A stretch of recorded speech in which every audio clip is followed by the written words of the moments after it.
Hello అండి, ఇవాల్టి special Andhra చేపల పులుసు.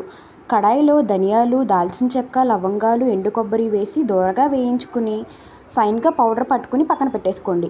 ఒక గిన్నెలో పెద్ద సైజు నిమ్మకాయ అంత చింతపండు తీసుకుని నీళ్లు పోసుకుని నానబెట్టేసుకోండి. మిక్సీ జార్లో 2 పెద్ద సైజు ఉల్లిపాయలు తరుగు, 5 పచ్చిమిర్చి వేసి ఫైన్గా పేస్ట్ పట్టేసుకుని పక్కన పెట్టేసుకోండి. అదే మిక్సీ జార్లో గసగసాలు, కాజు, కొబ్బరి వేసి ఫైన్గా పేస్ట్ పట్టేసుకోండి. కట్ చేసి పెట్టుకున్న చేప ముక్కల్లో ఉప్పు, పసుపు, పెరుగు వేసి శుభ్రంగా కడిగి పెట్టుకున్న చేప ముక్కల్లో కొద్దిగా కారం, పసుపు, ఉప్పు, ధనియాల పొడి, జీలకర్ర పొడి, గరం మసాలా, కొద్దిగా ఆయిల్ వేసి ముక్కలకు పట్టే వరకు శుభ్రంగా కలిపి పక్కన పెట్టేసుకోండి.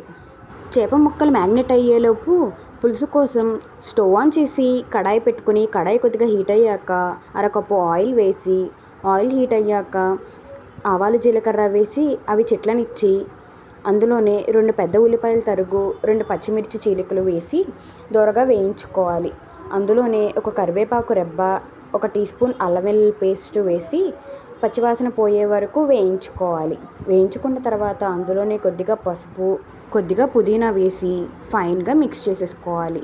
మిక్స్ చేసుకున్న దానిలో ముందుగా మనం గ్రైండ్ చేసి పెట్టుకున్న ఉల్లిపాయ పేస్ట్ని అందులో వేసి శుభ్రంగా నూనె పైకి తేలే వరకు వేయించుకున్న తర్వాత అందులో కొద్దిగా కారం, నేనైతే రాళ్ళ ఉప్పు తీసుకుంటున్నాను, రాళ్ళ ఉప్పు వేసి ఫైన్గా మిక్స్ చేసేసుకోవాలి. మిక్స్ చేసుకున్న దానిలో ముందుగా మనం మ్యాగ్నెట్ చేసి పెట్టుకున్న చేప ముక్కలను శుభ్రంగా సర్దుకుని అందులో గరిటె అనేది పెట్టకుండా గిన్నెను పట్టుకుని చూపిస్తున్న విధంగా కలబెట్టుకున్న తర్వాత అందులోనే మనం ముందుగా నానబెట్టుకున్న చింతపండు పులుసు అంతా తీసుకుని ముక్కల్లో యాడ్ చేసేసుకోవాలి.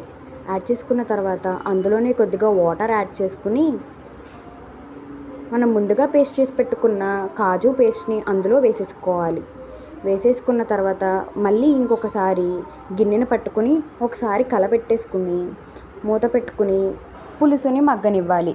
మగ్గిన పులుసులో మనం ముందుగా గ్రైండ్ చేసి పెట్టుకున్న మసాలాను అందులో యాడ్ చేసుకుని నూనె పైకి తేలే వరకు మగ్గనిచ్చి లాస్ట్లో కొద్దిగా కొత్తిమీర తరుగు వేసి గార్నిష్ చేసుకుంటే అంతేనండి, ఆంధ్ర స్టైల్ చేపల పులుసు రెడీ. పూర్తిగా చల్లారాక సర్వింగ్ ప్లేట్లోకి సర్వ్ చేసుకుని తింటే ఆ టేస్ట్ నెక్స్ట్ లెవెల్. మీరు కూడా ట్రై చేసి ఎలా ఉందో కామెంట్ సెక్షన్లో కామెంట్ చేయండి. Thank you for watching.